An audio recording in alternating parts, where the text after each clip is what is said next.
So to find our critical value, so on your formula sheet, you guys, it will say infinity, but that means Z star. That's your critical value, okay?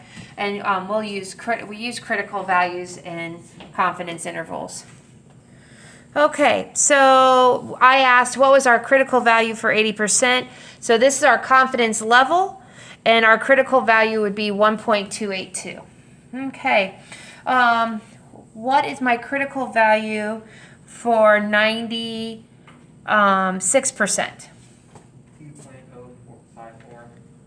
So here is my confidence interval, my confidence level, and this is my critical value, and we call critical value Z star. In proportions, you guys, you will always use Z star. When we get to means, it will change a bit depending, okay? But for proportions, it's always Z star. They'll always give us a confidence level. If they don't give us a confidence level, you guys, we always revert to 95%. So let me say that again. If they don't give you a confidence level, we always use 95%. We use 95%. That's our standard, okay? So if they don't give you one, you use 95%. Also, if for some reason they don't give you a p-hat, a proportion, then you are to assume that the p-hat is 50%. Okay, so if they just said they say something and you're like there's no p-hat, then it's 50%. That's what you assume. Okay. So what we're going to do today, and what I'm going to teach you today, is I'm going to teach you how to do an entire confidence interval. So we're going to construct and interpret a confidence interval. Okay. So this is this one problem, and together we're going to do it, okay? And then tomorrow what will happen is I'll give you, well, I hadn't planned on it, but now I'm going to, since I've got copies already made for you guys.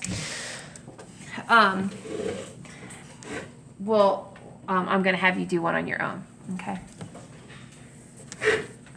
Oh, just a reminder, I have, okay, so we're going to walk through this. A simple random sample of 1,100 males aged 12 to 17 in the United States were asked whether they played massive multiplayer online role-playing games, MMORPGs. 775 said that they did. We want to use this information to construct a 95% confidence interval to estimate the proportion of all U.S. males aged 12 to 17 who play MMORPGs. I hope I said that right. How many of you play these games? Anybody? Okay, no one. That's nice. Okay. So it's asking us, state the parameter our confidence interval will estimate. So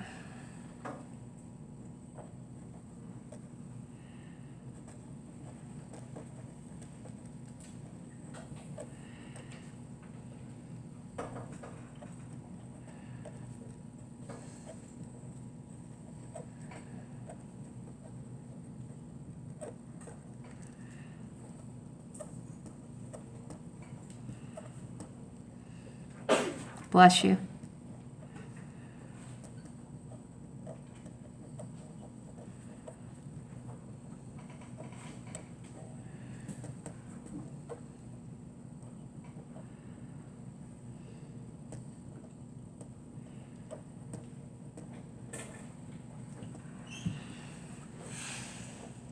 And let's make sure you can see that.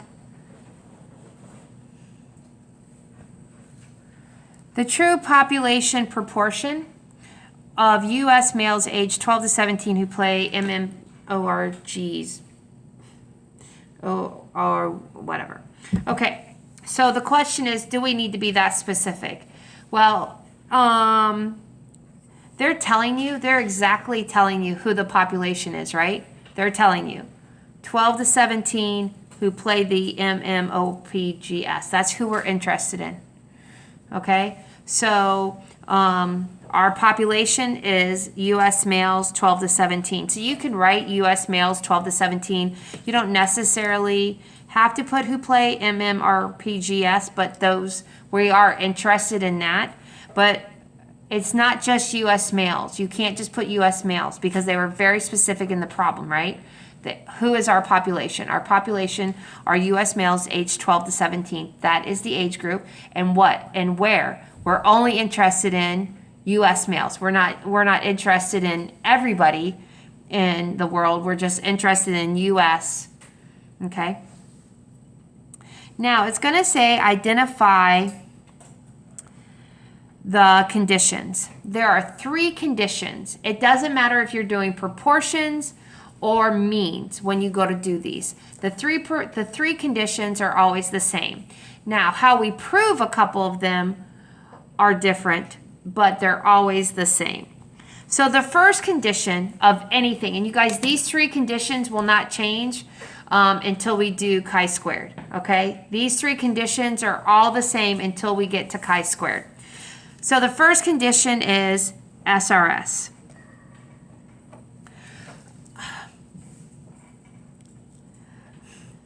If it is violated, we're going to continue. You will never not do a problem. I know that was horrible English. You will always, let's start there. You will always do a problem even if all three of these conditions have been violated. You will always continue. We will write, if it's violated, we'll say this condition was violated. We will proceed with caution. And then when we get to our conclusion, we will write in our conclusion about, hey, this was violated, and we'll talk about that in our conclusion. But we're going to move forward no matter what. So it's an SRS. So does it say it's a simple random sample? It does. It's stated in the problem. And where is it stated and how is it stated? It says SRS of 1,100 males aged 12 to 17 in the U.S. Right there. It says it. It's stated in the problem. I love when it's stated in the problem. So that's checked. You can't just write SRS checked. You can't write SRS stated in the problem check. You need to put it, yes, it is stated in the problem. But where is it and how is it stated in the problem? You guys, it's that thing that I keep talking about. You always want to go back to context of the problem. Where did you find it? How do you know? It says it in the problem. Okay, the next condition, again, you guys, 3 conditions, always the same, no matter what. They'll change a little bit when we get to chi-squared. The next one is normality.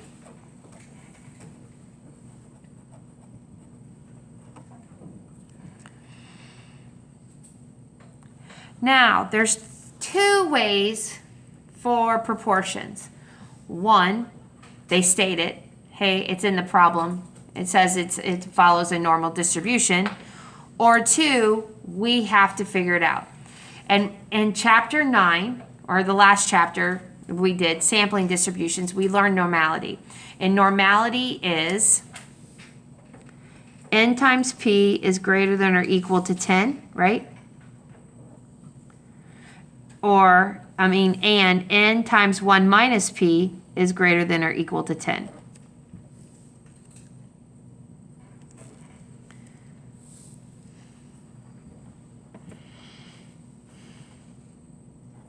So,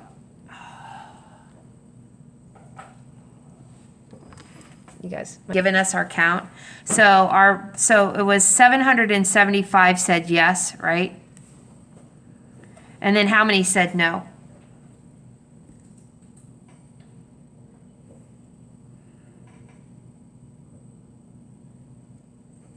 You guys, you know this answer because there was 1,100 in our sample.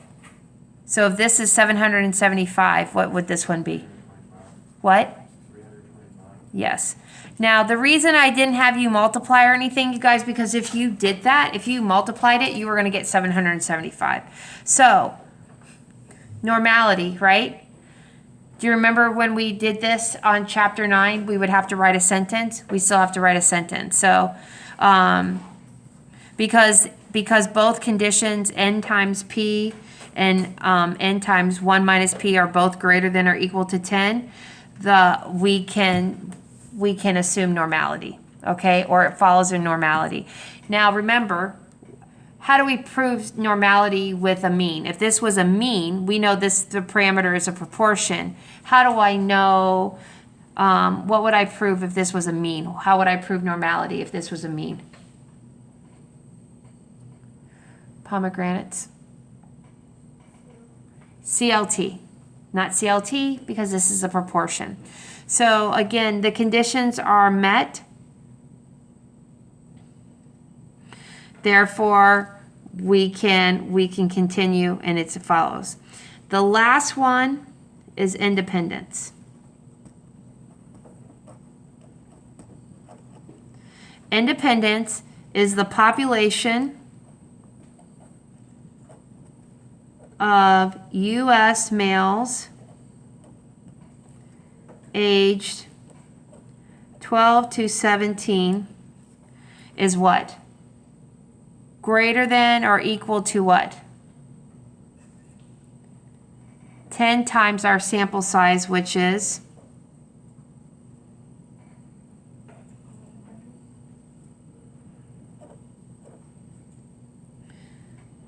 What does that turn out to be? 11,000? Right? So is the population of U.S. males aged 12 to 17 greater than 11,000? Yes. Yeah. Just in our county, I'm pretty sure. I mean, just in our county alone, we probably have, we have 6 high schools. I forget how many middle schools we have, right? 12 is usually what, 7th grade? 7th, 8th, 9th, 10th, 11th, 12th, yeah. Okay.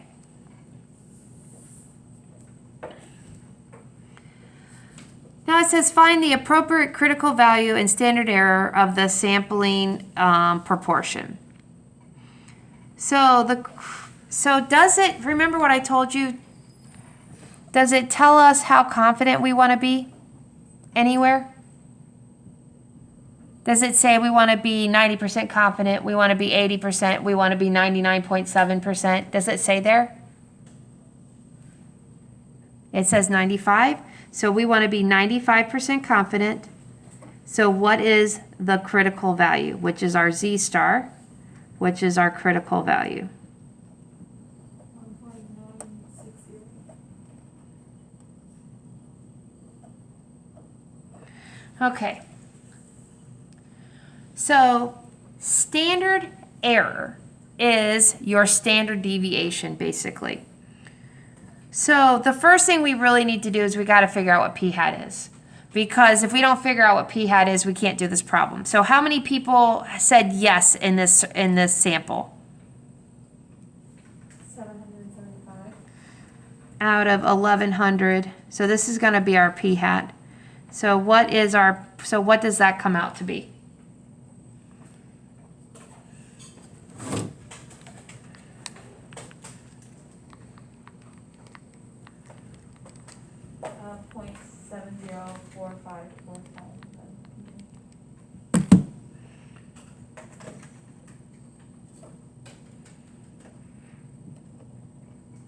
So we'll use that, right? Okay. Standard error is standard deviation. It's really weird because they'll write standard error, but standard error basically is standard deviation. Sometimes they'll say standard error, sometimes they'll say standard deviation. You just need to know that they're saying the same thing. So how do you find the standard error or the sigma of proportion? This hasn't changed since last chapter. So it's 0.7045 times what? 1 minus 1 minus this. 5, which is 0.2955. Yep. And we're going to divide it by 1100.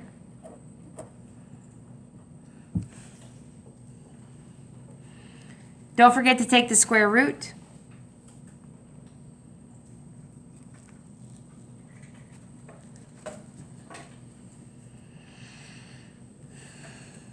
And then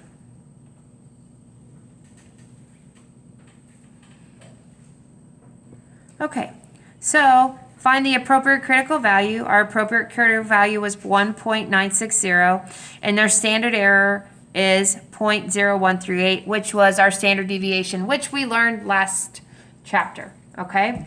Now it says give the 95% confidence interval. Here is, I want to make sure you guys, I want you guys to write, like we're doing this, but I want you to write notes on it. Here is the interval. You always start with your statistic. So in a confidence interval, it's always your statistic. It's never parameter, it's your statistic, okay? That's the first thing. Another name that you might see is a point estimate. So either you'll either see it as point estimate or you'll see it as a statistic. You always plus and minus, followed by the critical value, followed by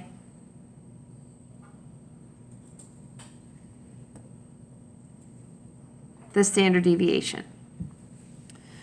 Two things.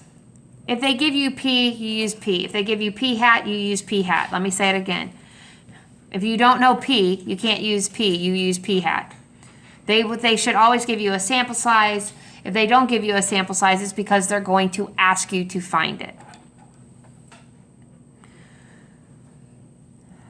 So we talked a little bit about this last Wednesday. This thing is called the margin of error, okay? The critical value and the standard deviation altogether is called the margin of error. Just Z star is our critical value. This is our standard error. Together, they make up the margin of error. Together, this whole thing makes up our confidence interval. So we're going to do it two ways today. I'm going to show you how to use your calculator, and I'm going to show you how to do this. So we've already found our P hat, you guys. What was our P hat? 0.7045. So we're going to put 0.7045 plus or minus our critical value, which was 1.960, times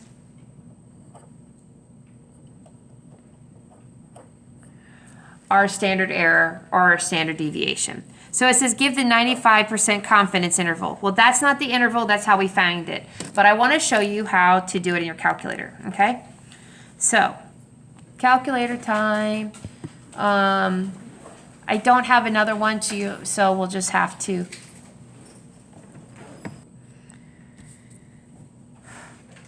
Stat. Scroll to test. Okay. How many samples do we have? That's the first question. Do we have one or two? How many samples are we talking about? One.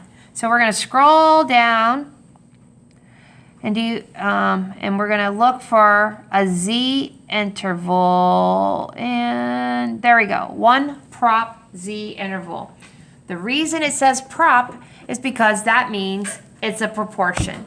We have a proportion interval. That's what we're doing. That is our statistic. We're looking for that parameter. Hit enter. The nice thing about this is that it's going to ask you some questions. So you guys, in this question right here, in this one, X represents the number of people that said yes. So how many people said yes in this in this survey or in this sample? 775. That's our X. How many people were in our sample altogether? 1,100. And now C level is how confident did the problem say or we said that we want to be? So we're going to put 95 in there. And then we're going to hit calculate.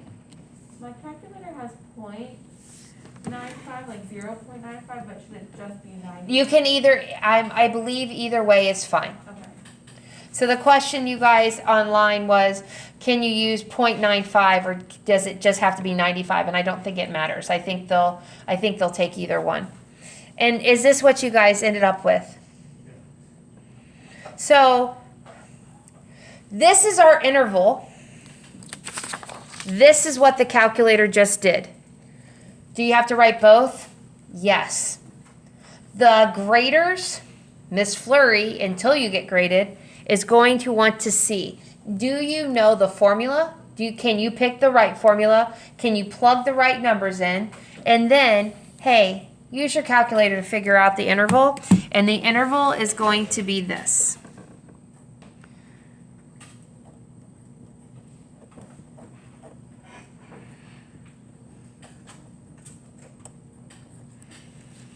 That is the interval. So somewhere in there, I'm 95% confident that somewhere in that range is the true population proportion. Now comes the next part. The next part, it says, interpret the confidence interval constructed in part D in context of the problem. So interpret the confidence interval, not the level, the interval. So it's exactly what I just said. You guys, this sentence is not going to change. I am 95% confident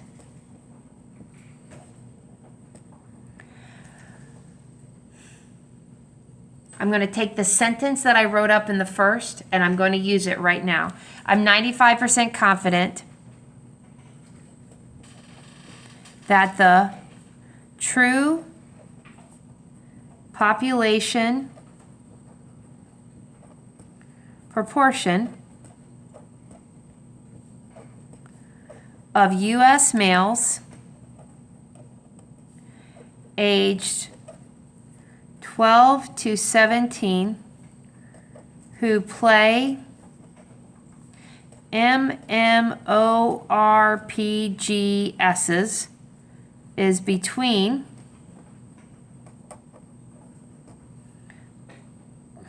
and you guys you can put percent if you can change it to 67 but you don't have to 0.67758 and 0.73151.